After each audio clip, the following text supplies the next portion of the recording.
نفرهرو. هنتكلم النهاردة عن الفيلسوف بتاع حتب وعن المصطبة بتاعته في سقارة.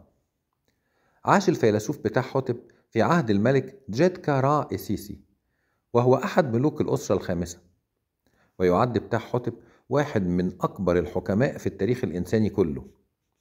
سنعرض لكتاباته في وقت لاحق إن شاء الله. إنما النهاردة هنتكلم عن مقبرته. تقع مقبرة بتاع حتب شمال غرب هرم زوسر المدرج في سقارة، وهي تعتبر مصطبة مربعة الشكل، تحتوي على بابين وهميين تم إعدادهما لكي تمر منهما الروح عندما يحين موعد البعث.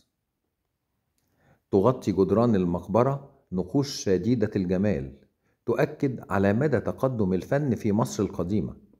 لا تزال أغلب ألوان هذه المقبرة زاهية حتى اليوم ومحتفظة برونقها.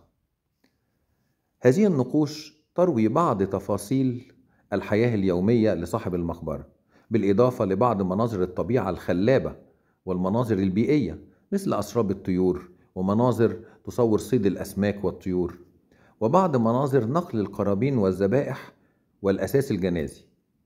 من أجمل النقوش نقش يصور شبكة ضخمة لصيد الطيور ومجموعة كبيرة من الرجال يجرونها سويا، ويبدو أنها كانت ثقيلة جدا حتى أنهم اضطروا للاستلقاء على ظهورهم وهم يسحبونها.